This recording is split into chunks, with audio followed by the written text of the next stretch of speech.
오늘 말씀은 여러분들 잘 아는 내용이죠. 개척하라. 이때가 어느 때인데 지금 개척하라는 말이 나옵니까? 저는 개인적으로 그렇게 생각합니다. 요즘이 정말 개척하기 좋은 때다. 이렇게 생각을 합니다. 여호수아서를 보게 되면 12장까지가 이제 가나안 땅에 들어가서 정복 전쟁이 공식적으로 이제 마쳐졌고요. 그다음에 13장부터 그 이후로는 이제 각 지파별로 기업을 분배하게 됩니다. 오늘 본문의 내용은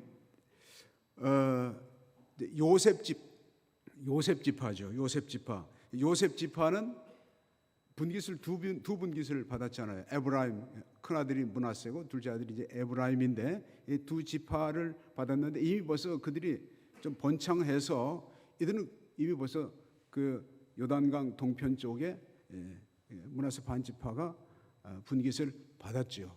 그럼에도 불구하고 그 에브라임 산지 그쪽 지역에 기업을 받았음에도 불구하고 너무 좁아가지고 요청을 합니다. 여호수아에게 나와가지고 우리가 숫자는 많은데 땅이 너무 좁다. 더 달라. 이렇게 요청을 하죠. 그러니까 여호수아의 답변이 어떻습니까? 15절 말씀에 보니까 브리스 족속, 르바임 족속의 땅으로 가서 개척해라. 스스로 개척해라. 그렇게 대답을 해요. 그러니까 요셉 족속이 뭐라고 답변을 합니까? 그 사람들은 강합니다. 그리고 철병거를 가지고 있습니다. 그런데 여호수아의 대답은 그래도 개척해라. 가서 좋은 땅을 읽어봐라. 이런 식으로 답변을 합니다. 자, 개척하다라는 말, 여러분 다른 번역본을 보게 되면 세번역이라든지 아니면은 저는 요즘에 그 유진 피터슨 목사님이 번역한 메시지 그 성경을 자주 많이 들여다보고 있는데요. 거기 보게 되면 개간하라. 너희들이 가서 스스로 그 땅을 살림을 베어내고 좋은 땅으로 개간을 하라. 살기 좋은 터로 만들어라. 이런 의미로 또 우리가 이해할 수가 있겠습니다. 그런데 다행스럽게도 개척하라라고 번역을 한 것이 참 은혜롭다라고 그렇게 생각을 합니다. 이 말씀 개척하라, 너희가 가서 개척하라라는 그 의미를 또 신약적인 의미로 또 연결해서 생각을 해본다면 저는 이 말씀이 마치 예수님께서 제자들에게 마지막으로 분부하신 말씀 마태복음 28장 19절 20절 말씀과 또 연결해서 생각할 수 있다고 생각을 합니다. 너희는 가서 모든 족속으로 모든 민족으로 제자를 삼아 아버지와 아들과 성령 이름으로 세례를 주고 내가 분부한 것을 너희가 가르쳐 지키게 하라. 볼지어다 세상 끝날까지 내가 너희와 항상 함께 있으리라고 그렇게 또 말씀을 해 주십니다. 여러분 식사하고 난 후에 지금 이제 딱 졸리기 쉬운 시간이에요. 근데 설교를 하게 되면 설교하자마자 조는 사람은 또 없잖아요. 그래서 이 시간은 제가 개척하라라는 제목을 가지고 말씀을 나누겠는데 저의 간증의 이야기를 좀 하고자 합니다. 그럼 여러분 졸지는 않겠죠. 저라도 어쩔 수 없습니다. 예, 제가 사실 합신 3학년 때 제가 나이가 이미 벌써 그때 39살이었거든요. 진로 문제를 가지고 고민을 하고 있었습니다.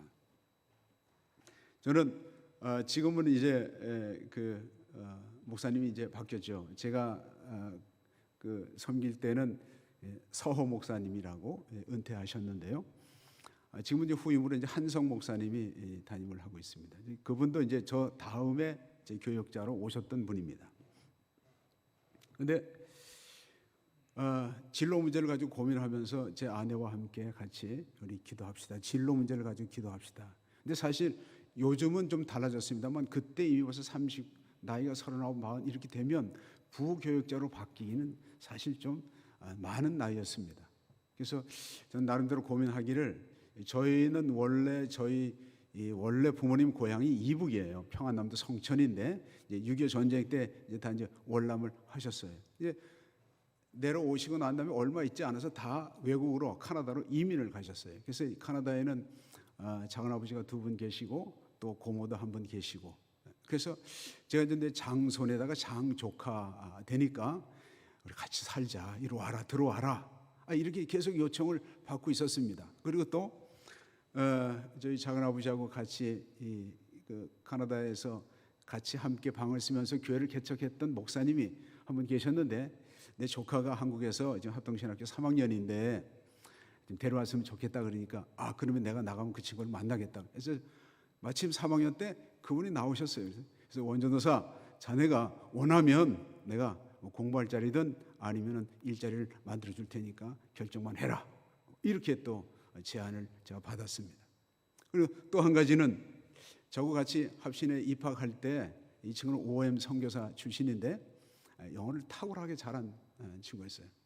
근데 1학년 공부하다가 사실 그 친구는 영국으로 다시 돌아갔습니다.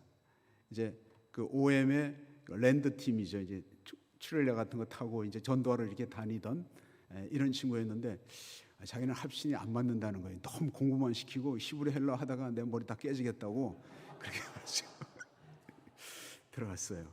근데 이 친구가 바로 옆집에 살았거든요.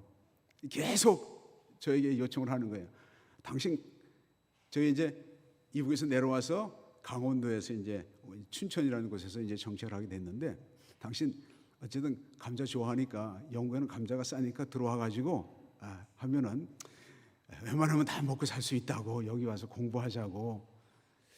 그래서 또 그쪽으로 또 갈까 하는 마음이 또 막 마음이 이제 있었어요. 또 하나는 또 이제 제 선배님 중에 한 분인데, 작은 교회를 섬기는데 나이가 많아서 절대로 와가지고 계속 좀 같이 목회를 하다가 그 교회를 좀 물려받았으면 좋겠다라는 그런 제안도 있었습니다. 제가 그 교회 가서 설교도 했는데 좋다. 그래서 이제 3가지를 가지고 이제 계속 새벽에 작정을 하고 기도를 했습니다. 근데 몇 개월 동안 계속 기도를 했는데, 이상하게 어느 날 갑자기 제 입에서 개척하라, 개척하라, 이런 음성이 들리는 거예요. 나도 모르는 사이에 목사님, 제가 가진 것도 없고 저는 아무런 그런 어떤 뭐 특별한 은사가 있거나 이런 것도 아닌데 개척하라는 이런 마음이 막 들어오는 거예요. 그래서 제 아내에게 또 이제 얘기를 했죠. 하나님께서 내 마음에 이런 마음을 주시는데 당신 어떻게 생각하냐고 그랬더니, 하나님께서 그렇게 말씀하시면, 그런 마음 주시면 순종해야 되지 않느냐. 그래서 개척하기로 이제 마음을 먹고, 이제 1991년 1월 달에 이제 사는 근처, 저희가 그 당시에는 어디 살았냐면, 지금은 소사역이 있었는데 소사역이 생기기 전입니다. 이제 그 동네에서 살다가 지금은 시흥 그 100번 고속도로 인터체인지 있는 그쪽으로 이렇게 나가는데, 거기가 그때 끊어져 있었어요. 가다가 그래서 버스 종점이 있었는데, 그쪽으로 이제 제 아이들 둘이 어렸을 때인데 손을 잡고 이제 그쪽으로 쭉 이렇게 걸어가다가 개척할 곳을 이제 찾기 위해서 걸어가는데, 아이고 세상에, 교회가 너무 많은 거예요. 평상시에는 교회가 보이질 않았습니다, 별로.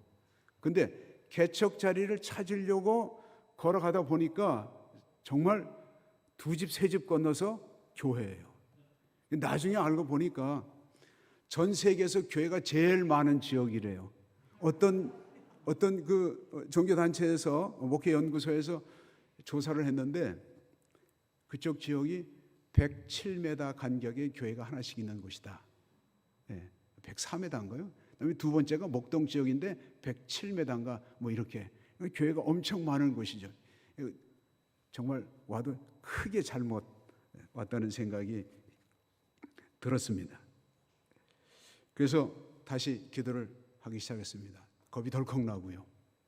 하나님, 교회를 개척하려고 했는데 이쪽에 교회가 너무나 많습니다. 장소를 다른 데로 옮기든지 다른 데를 알아봐야 되겠습니다.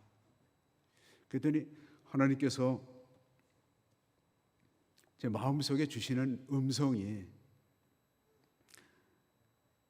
내가 기뻐하는 교회를 한번 세워보지 않겠니? 그런 말씀을 주시는 거예요. 하나님 기뻐하시는 교회요? 하나님 기뻐하시는 교회가 어떤 교회입니까? 이게 마음속으로 좀 불만을 품은 상태에서 또 그렇게 항변하듯이 기도를 했습니다. 그랬더니 하나님께서 제 마음속에 주시는 그 음성이 하나님께서 기뻐하시는 교회, 내가 기뻐하는 교회 한번 세워보지 않으렴? 이렇게 내 마음속에 음성을 들려주셨습니다. 그러면 하나님께서 기뻐하시는 교회가 도대체 어떤 교회입니까? 그러니까 주님께서 내 마음속에 말씀해 주시는 것이 너 학교에서 뭘 배웠니? 이렇게 물으시는 것 같았어요. 제가 3학년 합신 3학년 다니면서 정말 힘들었어요. 나이가 많은 데다가 또 아이들도 어리고 하여튼 공부하는 것이 여러분들도 좀 다 경험하고 계시지만 한쪽에는 헬라어 단어장 이렇게 걸고 다니고 한쪽에는 히브리어. 그 당시에는 1학년 때 1학기 때 히브리어 헬라어를 동시에 같이 했기 때문에 정말 그러니까 그 친구가 공부를 못하고 도망친 거 아니겠습니까? 예. 따라가기 급급했는데 곰곰이 가만히 생각해 보니까 머릿속에 딱 떠오르는 것이 세 단어만 떠오르더라고요. 다른 거는 잘 기억 안 나는데요. 주님, 바른 신학, 바른 교회, 바른 생활은 생각납니다. 그거 배운 것 같습니다. 그랬더니 주님께서 제 마음속에 바로 그거다. 바로 그거야. 교회가 많지만 정말 주님께서 기뻐하시는 교회, 주께서 주인 되시는 그런 교회 한번 세워보지 않으렴? 그런 마음속에 그런 그 강한 도전과 함께 막 힘이 솟는 것 같은 그런 느낌을 받았습니다. 사실 저는 여러분 디스크라는 거 성격 유형 검사 조사하는 그런 방법이 있잖아요. 그 검사하면 저는 CS형이 나와요. 돌다리 들고 가는 그런 아주 신중형인데, 그리고 어떤 일을 처리할 때 그냥 무조건 밀고 닥치고 이렇게 그냥 제 느낌대로 하는 스타일이 아니라 정확하게 재고 따지고 하는 그런 쪽에 더 성향이 있습니다. 그런데 그때는 알 수 없는 그런 그 아주 정말 에너지가 아주 솟아오르는 것 같아요. 그래서 그러면 하겠습니다. 제가 가진 거 아무것도 없지만 그러나 주의 말씀 순종하면서 이 지역의 많은 교회들 가운데 그게 다 철병거 아니에요. 철병거 같은 그런 느낌을 받았어요. 다 잘 지어진 교회, 그냥 교회가 많이 있으니까 그런 교회 또 하나의 교회가 세워진다는 건 사실 원치 않았거든요. 그런데 교회를 여기에 세워야 할 이유가 있다면 그것은 정말 하나님께서 기뻐하시는 교회, 성경적인 교회, 바른 교회를 세우고자 했을 때 정말 알 수 없는 그런 힘이 솟아나는 그런 느낌을 받았습니다. 그래서 1991년 4월 6일 날, 그 당시에는 노회가 지역 노회가 아니었고요, 그냥 전국적으로 다 이렇게 이런저런 관계로 인해서 묶여져 있었던 그런 노회였습니다. 근데 그 당시에 이제 제가 경기 노회에 소속돼 있었어요. 지금은 이제 중서울 노회인데요. 거기 그 노회 주관으로 해서 교회가 시작이 됐습니다. 한 30평인데요. 30평 그 교당 안에 또 3분의 1은 또 칸막이를 해가지고 거기서 이제 저희들이 생활을 하면서 이제 시작이 됐습니다.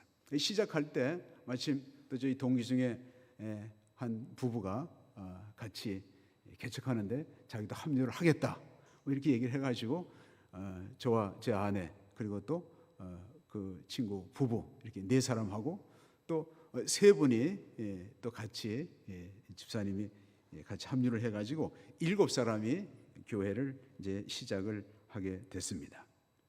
개척 초기에 한 3년 동안은 정말 불편하고 어렵고 부족한 그런 상황이었어요. 그렇지만 참 놀라운 것은 그때에 정말 하나님께서 내 손을 붙잡고 가시는 것 같은 그런 은혜의 시간이었습니다. 모든 것이 부족하고 뭐 살해라는 게 있을 수가 없지요. 뭐 없으면 못 먹고 있으면 먹고 아니 그런 상황이었는데 그런 가운데서도 하나님께서 붙들어 주시는 그런 은혜가 있었던 그런 시기였습니다. 3년이 지나면서 이제 교회가 어느 정도 안정이 되고 자립이 되고 그런 과정 가운데 또 하나님께서 은혜를 주셔서 교회당을 작은 한 42평 정도 되는 그런 그 장소를 저희들이 분양을 받게 됐습니다. 이런 내용들은 상세한 내용들은 이제 제가 책 제목을 남기고 싶은 이야기 이렇게 제목을 붙였는데 거기 보시면 다 나와요. 그런데 제가 교회를 개척하면서 제가 준비한 거는 두 가지 있었습니다. 확실한 건 아니지만 그래도 내가 교회를 개척했을 때 교회를 이렇게 세워가겠다라는 두 가지 도구가 있었는데 하나는 전도하는 것입니다. 하나는 전도하는 것이고 또 하나는 제자 양육하는 것입니다. 아무도 없으면 개척교회 목회자는 남는 게 시간이에요. 남는 게 시간.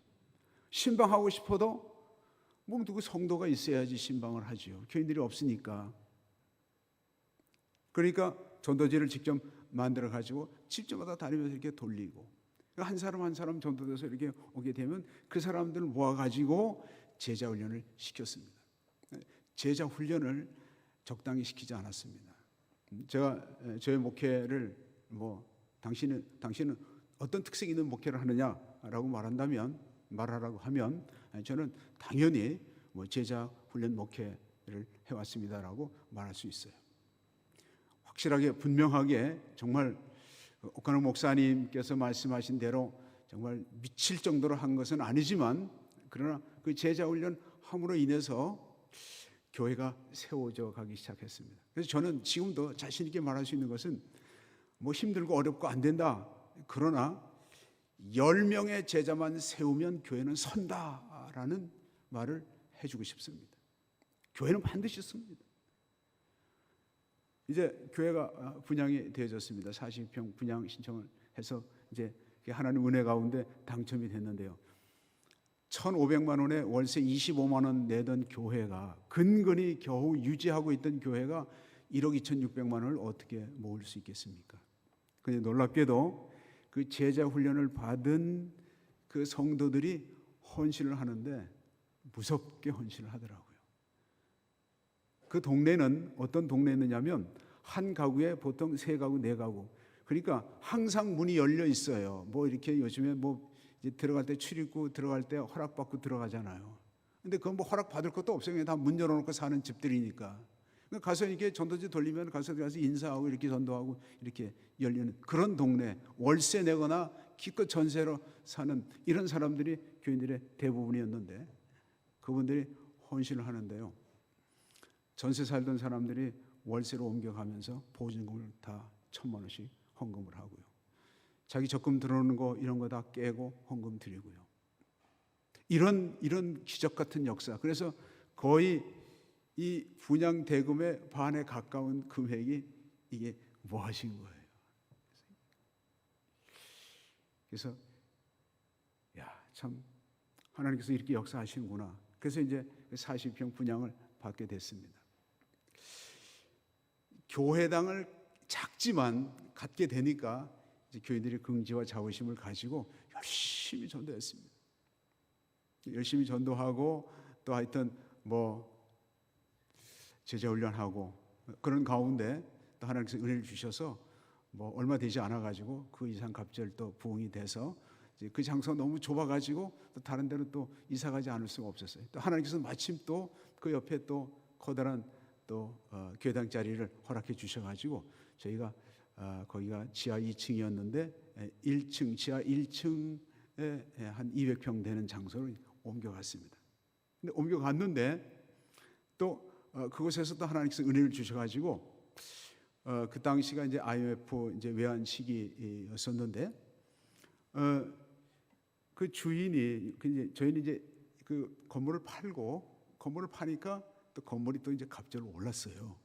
그래가지고 이제 그걸 가지고 이제 전세 이제 3억짜리로 이제 이사를 갔는데 그 주인이 이 건물을 이 지하 2층 200평에 사라는 거예요.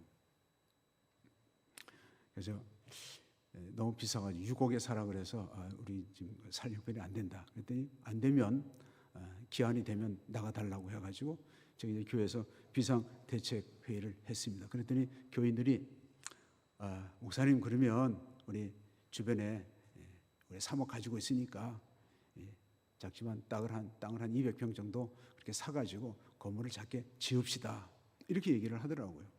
그래서 기도하는 가운데 또 하나님께서 그렇게 인도하시는가 보다 해서 그렇게 해가지고 땅을 샀습니다.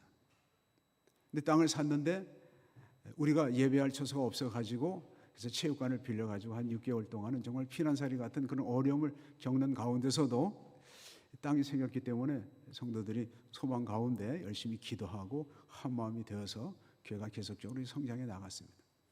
그래서 이제 교회당을 건축을 하려고 하는데 이게 또 부천시에서 그 지역 재개발 뭐 이런 그 사업이 추진된다는데 거기 걸려버린 거예요. 그래서 한 6년 동안은 또 이제 상가로 내려가서 또 이제 건축하기 위한 준비를 했던 거죠. 그러나 마음은 조급했지만 또 하나님께서 그런 기간을 준비하고 기도하는 기간을 주신 것 같아요. 그래서 저희가 2006년도에 주택공사로부터 이제 그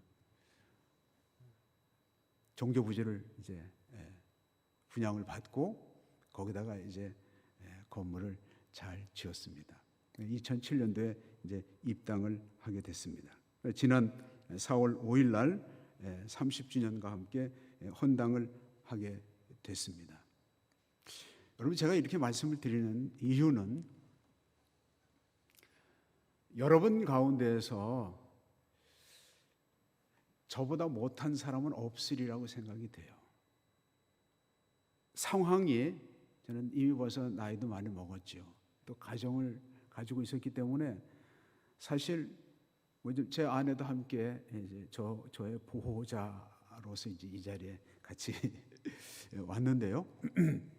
좀 어린 아이들 같이 데리고 교회에서 모든 일들을 다 감당해야만 하는 그런 어려운 그런 과정, 좋지 않은 그런 상황임에도 불구하고 하나님께서 교회를 세우라, 개척하라 한 그런 마음을 주셨을 때 이거는 우리가 하는 것이 아니구나. 하나님께서 하시는구나.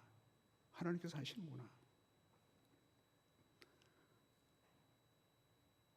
지금 상황, 30년이 지난 오늘날의 상황은 그때보다도 훨씬 좋지 않죠. 더 어렵고 교회는 세상으로부터 비난을 당하고 조롱받고 전혀 전도가 되지 않는 그런 상황 가운데 놓여 있지만 그러나 바로 저는 지금 이때가 교회를 개척할 때라고 생각합니다. 세상에서도 그렇습니다. 남들이 잘한다, 잘된다, 뭐 돈 많이 번다 할 때 따라서 가게 되면 그건 망합니다. 그러나 안 된다, 안 된다, 지금은 시기가 아니다, 어렵다, 부정적인 시각이 많이 그런 탄성이 나올 때 그때가 바로 시작할 때다, 개척할 때다. 저는 그렇게 생각을 합니다. 오늘 본문의 내용 가운데 두 번 나오죠. 15절 스스로 개척해라. 18절 말씀에도 철병거가 있나이다. 그래도 개척해라. 그렇게 말씀하시잖아요. 그런데 박윤선 목사님이 그 부분에 대해서 뭐라고 말씀을 하시냐면요. 여러분은 황무지라도 힘껏 개척하면 살 수 있다. 개척 정신이 살 길이다. 이렇게 말씀하셨어요. 개척 정신이 살 길이다. 저는 좋지 않은 그런 상황 가운데서 할 수 있었던 것은 돌이켜보면 하나님의 은혜죠. 그럼 어떤 사람이 교회를 개척할 수 있겠는가? 저는 먼저는 목회 철학이라고 생각합니다. 너무나 감사하게도 하나님께서 우리 합동신학교에 와서 공부할 수 있도록 허락하셨어요. 근데 너무너무 감사한 것은 제가 입학하기 전에는 정원이 40명이었거든요. 근데 그때 시험을 봤으면 제가 떨어졌죠. 근데 제가 입학할 때 정원이 80명으로 늘었어요. 다행스럽게 끝에서 몇 번째로 그래서 합격하지 않았나. 그런데 정말 제 마음에 들었던 것이 그 당시에도 우리 한국교회가 이런저런 일들로 인해 가지고 많은 그런 다툼과 또 불협화음들이 있었습니다. 그래서 정말 바른 교회에 대한 열망이 있는 그런 이제 사람들이 우리 합동신학교에 들어오게 된 거죠. 중요한 것은 올바른 우리 합신의 정신을 가지고 있는 사람이라면 일단은 개척할 자격이 있다, 저는 그렇게 봐요. 바른 신학과 바른 교회와 바른 생활에 이 세 가지 우리 합신의 이 이념, 설립 정신, 이것만 가지고 있으면 격기로는 안 가겠다. 이런 사람이 교회를 개척하게 되면 교회가 교회답게 세워진다. 첫 번째입니다. 합신의 정신을 가진 자, 그건 교회를 개척할 수 있습니다. 그 다음에 두 번째는 구령에 열정이 있는 사람입니다. 구령에 열정이 있는 사람. 내가 복음을 부끄러워하지 아니하노니 이 복음은 모든 믿는 자들에게 구원을 주시는 하나님의 능력이 내가 전하더라도 그 영혼이 하나님께로 돌아오는 구원의 역사는 하나님께서 하시는 일이잖아요. 그런데 사실 많은 사람들이 공부하느라고 너무 3년 동안 공부하느라고 시달려가지고 엉덩이를 갖다가 이 의자에 본드를 발라가지고 우리는 앉아있는 데는 이력이 난 사람들이에요. 저도 하루 종일 앉아있으라면 그냥 앉아서 책 보고 또 컴퓨터 앞에 앉아있어가지고 이것저것 하는 거 그거 그렇게 힘들지 않게 해낼 수 있습니다. 그러나 주님께서도 역시 마찬가지로 우리에게 말씀하신 것이 일어나서 가라는 거죠. 일어나서 가라. 너 앉아있는데 너무 습관이 들여져가지고 일어나서 가는 일에는 너무나 약화되지 않았나.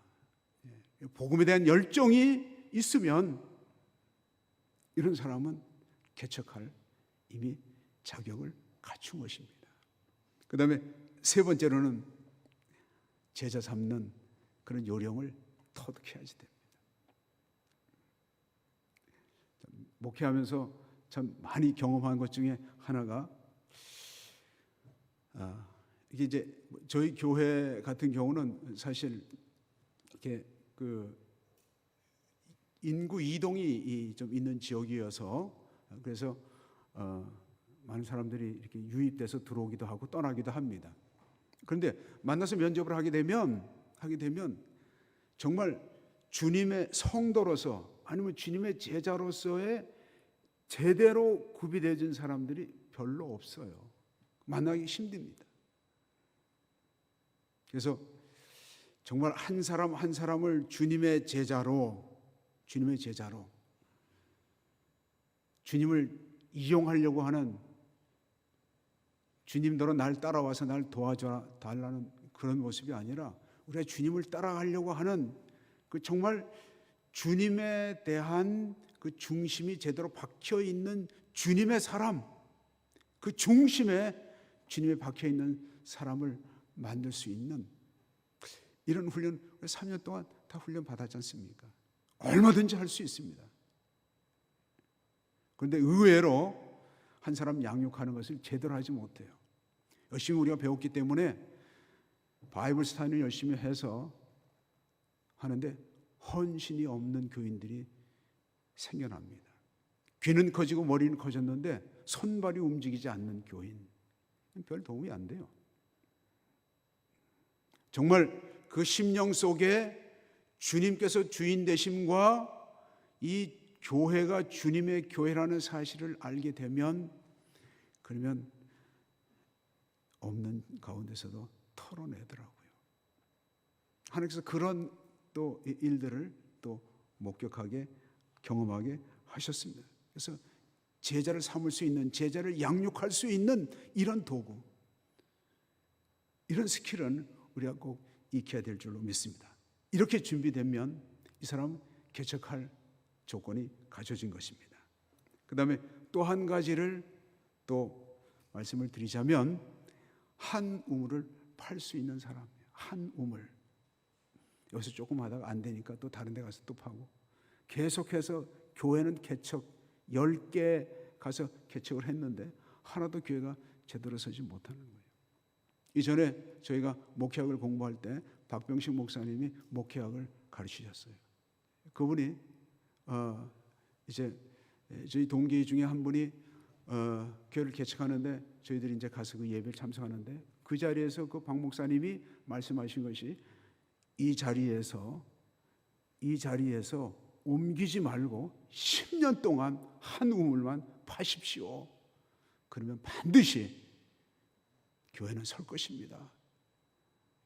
근데 박 목사님이 그 교역자에게 말씀해 준 것이 저한테 말씀해 주신 것 같은 느낌을 받았어요. 맞아. 죽이 되든 밥이 되든 내가 이 한 곳, 이곳에서 한번 열심히 한번 땅을 파보겠다. 그런 마음 중심을 갖게 되면 여러분, 돈 없어도요, 땅 없어도요, 건물 없어도요 그렇게 크게 문제되지 않습니다. 이런 중심만 가지고 있으면 교회는 세워지게 될 줄로 믿습니다. 그 메시지 성경에 보게 되면 18절 말씀을 이렇게 번역해 놨습니다. 여러분은 그곳의 나무를 잘라내어 살기 좋은 곳으로 만드시오. 살기 좋은 곳. 그렇게 하려면 수고의 땀을 흘려야 됩니다. 저는 꼭 여러분들에게 교회를 개척하십시오, 그렇게 말하고 싶지는 않아요. 그런 마음이 있으면 한번 정말 개척에 기척을 한번 시도해보는 걸 저는 권합니다. 그러나 그렇지 않더라도 본인 자신이 각지 교회에서 섬기는 사역들이 있을 거 아니에요. 그걸 개간을 해야 돼요. 살기 좋은 곳, 정말 그곳에서 열매가 맺을 수 있도록 그런 역사가 나타나게 될 줄로 믿습니다. 저는 우리 교육자들에게도 늘 하는 얘기가 있습니다. 자신이 어떤 부서를 맡았든지 간에 그 부서 안에서 진보가 나타나게 하라. 진보가 나타나게 하라. 하나님은 우리의 중심을 보시지만, 그러나 목사님은 숫자를 보신다. 이게 현실이에요. 이게. 그리고 또 그런 그 진보의 모습들이 나타날 때 또 본인 자신도 기쁘고 또 사기도 또 진작이 되는 줄로 믿습니다. 여러분 삶의, 여러분의 사역의 현장 가운데 정말 내가 사역하고 있는 이곳이 정말 개간되고 있는지, 아니면 정말 그곳이 정말 주님 기뻐하시는 그런 사역의 현장이 되는지, 이런 용기와 자신감을 가지고 하나님께서 기뻐하시는 그런 교회를 개척하고 개간하는 우리 모든 후배님들 다 되시기를 주님의 이름으로 축원합니다. 기도드리겠습니다. 하나님 아버지, 오후 시간에 또 부족한 종을 세우셔서 하나님께서 또 이 종에게 부어주신 은혜를 함께 나누게 하심을 감사합니다. 우리의 목회 현장이 날이 갈수록 점점 어렵지만, 그러나 주의 말씀 순종하여 개간하고 개척해서 주님 기뻐하시는 그런 아름다운 교회를 세워가는, 주님께서 주인 되시는 그런 교회를 세워가는 우리 한국교회를 새롭게 하는 귀한 주의 종들로 삼아 주시옵소서. 감사하고 예수님 이름으로 기도드리옵나이다. 아멘.